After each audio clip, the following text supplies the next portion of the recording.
C'est l'une des meilleures équipes de l'histoire du football. Vous imaginez cette performance, elle n'a jamais été réalisée dans toute l'histoire du football. 4-0 face à une équipe comme l'Inter de Milan, qui était l'une des meilleures défenses de cette Ligue des Champions, qui a causé du tort au FC Barcelone. FC Barcelone qu'on classait au-dessus du Paris Saint-Germain. Mais on a été débiles. La meilleure équipe au monde cette année, c'était le Paris Saint-Germain. Ils ont prouvé sur tous les aspects, que ce soit techniquement, tactiquement, physiquement, sur tous les aspects. C'était un match à sens unique. Manita dans leur tête. Grâce à un entraîneur qui marque tout simplement l'histoire du Paris Saint-Germain. Un entraîneur qui a été le meilleur au monde. Un entraîneur qui a su gérer le football de l'Inter de Milan, qui est difficile à déceler. C'est les Parisiens, on vous le dit pas assez. Mais merci pour cette rencontre. Merci d'avoir respecté le football tout au long de la saison. Aujourd'hui, mesdames et messieurs, c'est le football qui a gagné. Que vous le vouliez ou non, le Paris Saint-Germain est le plus grand club en France. Il y a une seule chose à retenir, et moi-même le premier, j'ai fait l'erreur. C'est que lorsque les stars partent, t'as des opportunités. T'as des joueurs comme Kvaratskhelia, t'as des joueurs comme Ousmane Dembélé, t'as d'autres joueurs qui courent sur le terrain. Ils ne forment plus qu'un, ils ont un état d'esprit. Félicitations les Paris Saint-Germain, mais sinon en vrai... C'est à toi. Moi, en tout cas, bien, alhamdoulilah. Les gars, je crois que je vais devenir parisien. Ah oui, là, je suis sérieux. Je crois que je vais devenir parisien. C'est une démonstration ce qu'ils sont en train de faire à l'Inter, les amis. C'est la meilleure équipe au monde. J'ai rarement vu une équipe se faire éteindre à ce point dans une finale. Ce qui m'impressionne le plus, c'est que le danger vient de partout, que ça soit le milieu. Les défenseurs sont là, il n'y a rien qui passe. Pas tuer Marquinhos. Il n'y a vraiment rien qui passe. Là, les gars, je suis impressionné. Je suis vraiment impressionné. Je savais que le Paris Saint-Germain, ça jouait comme ça. Mais à ce point-là, ils sont motivés comme jamais. Même à 4-0, faut voir Ousmane Dembélé les motiver comme s'ils étaient encore à 0-0. C'est ça que j'aime sur cette équipe là cette année. Comme Ousmane Dembélé l'a dit, on a plus faim qu'eux et là vraiment ils sont en train de le montrer. Et concernant Désiré Doué Golden Boy, quelqu'un n'a qu'à discuter maintenant. Un but, une passe décisive et malgré ça ils l'ont quand même sorti. Ça montre à quel point Luis Enrique il favorise personne. Tout le monde est au même niveau. Ça c'est une équipe collective les amis. Est-ce que vous vous rendez compte s'il vous plaît? L'Inter n'a pas vu la lumière du début jusqu'à la fin. Première mi-temps, 0 tir cadré.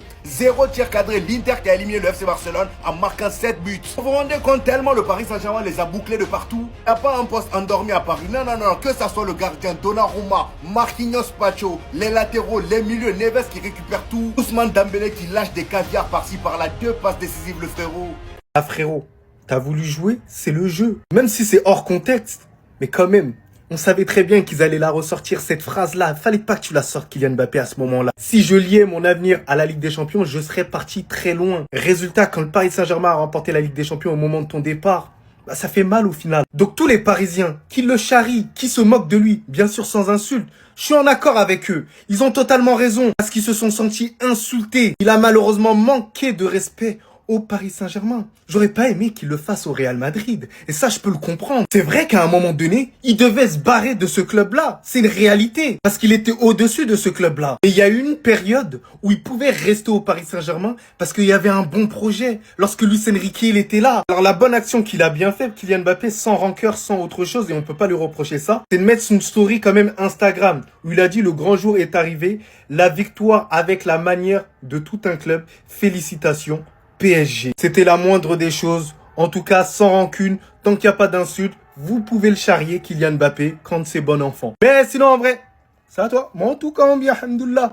Ne me parlez pas de Rafinha, ne me parlez pas de Lamine Yamal, ne me parlez pas de Kylian Mbappé. Le vrai ballon d'or, c'est Ousmane Dembélé. C'est moi qui vous le dis. Il a tout remporté cette saison. Et en plus avec la manière. Ne me parlez pas de saison 2024. Vous savez très bien, et vous êtes hypocrite la famille. Vous savez très bien qu'une saison, la plupart du temps, pour l'obtention du ballon d'or, elle commence en février. Et depuis le mois de janvier, Ousmane Dembélé, il est irréprochable. Comportement, il est irréprochable. Au niveau du palmarès, il est irréprochable. Au niveau des stades, il est irréprochable.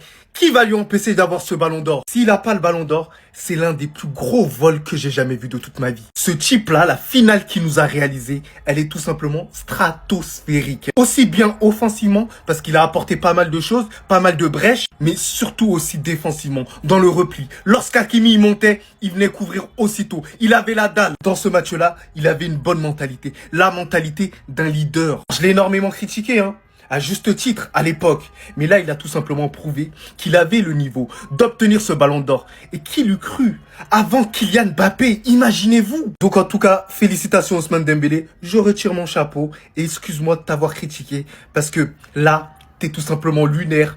Et voilà que j'aime quand tu joues comme ça, frérot. Ça fait plaisir de dire de bonnes choses sur les joueurs. Mais sinon, en vrai, Ça à toi? Moi en tout cas, bien, alhamdoulilah.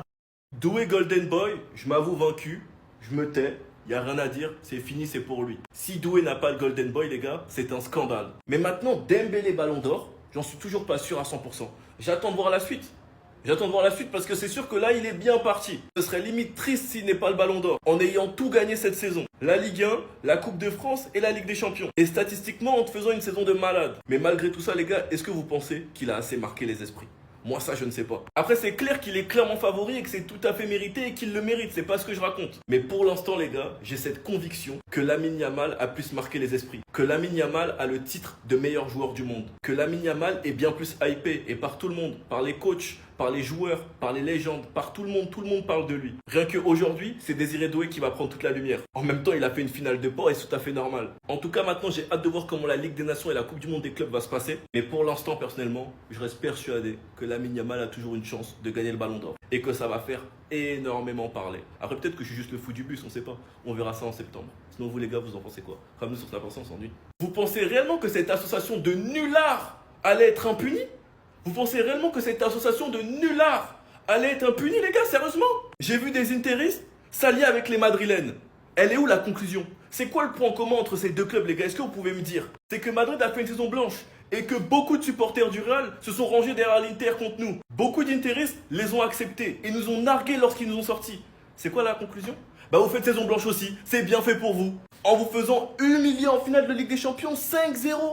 5-0 en finale de Ligue des Champions. La meilleure défense de la compétition. L'Inter s'est fait bousiller et devant tout le monde, ils sont limite passés pour une équipe de merde. Alors que c'est juste le PSG qui est trop boosté. J'ai cru entendre qu'à Serbie, il a mis les mêmes chaussures que contre nous. J'aimerais bien savoir ça t'a servi à quoi. 5 buts. Bizarrement, l'Inter, quand l'arbitre n'est pas avec vous et qu'il est correct, qu'il n'y a pas ce dégénéré sur le terrain, et ben vous en mangez 5 et vous êtes impuissant. Mbappé qui nous avait expliqué que s'il liait son avenir à la Ligue des Champions, il serait déjà plus au Paris Saint-Germain. Bah le Paris Saint-Germain a gagné la Ligue des Champions avant toi. C'est ça qu'on va retenir et on va tout mélanger. En tout cas, ce que les supporters parisiens vont faire subir à Mbappé, ça va être hard. Sachant qu'il y a le rassemblement des bleus, ça va être hard. Sinon vous les gars, vous en pensez quoi? Ramenez sur Snap Instant, on s'ennuie. Et qu'est-ce qu'ils sont en train de faire à l'Inter? Ils sont en train de les étouffer d'une manière carrément. L'Inter n'arrive même pas à poser leur jeu. Même quand le ballon est en arrêt dans les 6 mètres de Sommer, tu vois déjà Ousmane Dembélé devant le gardien dans la surface. Le pressing est juste fou. Vu comment le match a commencé, j'étais sûr et certain que l'Inter n'allait pas tenir longtemps. 2 buts en 20 minutes. Le premier but marqué par Achraf Hakimi, c'est son ancien club en plus de ça. Un but qui représente le Paris Saint-Germain de cette année tellement c'était collectif. La personne qui fait la star, tout le monde joue pour tout le monde. Et surtout, tout le monde fait les efforts. Et le deuxième but, j'en parle même pas. Sur ce magnifique sauvetage de Pacho Yakvaraskela qui récupère le ballon, il fait la passe à Ousmane Dembélé. Ousmane Dembélé se retrouve face à 2 défenseurs de l'Inter. Un joueur ordinaire qui pense qu'à sa gueule aurait joué à la baballe. Sauf que non, lui, il a eu la bonne vision. Il a fait l'ouverture sur le côté droit. Désiré Doué était seul. Je sais pas à quoi jouait Di Marco à ce moment-là, mais il était complètement perdu. Armand là sur Twitter, il est en train de se faire allumer. Et là, Désiré Doué récupère le ballon. Il avait la possibilité de faire la passe là. Sauf que non, il a préféré allumer les cages et il a bien fait. Le ballon est contré, mais malgré ça, il y a but. Ah, pour moi, peu importe le résultat du match, le Golden Boy c'est assuré. Hier, on avait vu que Cubarsí était favori pour l'instant, mais là, pour moi, c'est terminé. Si Cubarsí remporte ça, là, ça serait du vol. Pour sa première saison avec le Paris Saint-Germain, regardez comment ils sont tous transformés. Vraiment, là, les Parisiens, vous pouvez remercier Kylian Mbappé de vous avoir laissé. Parce que là, imaginez si avec Kylian, ça aurait pas été le même résultat.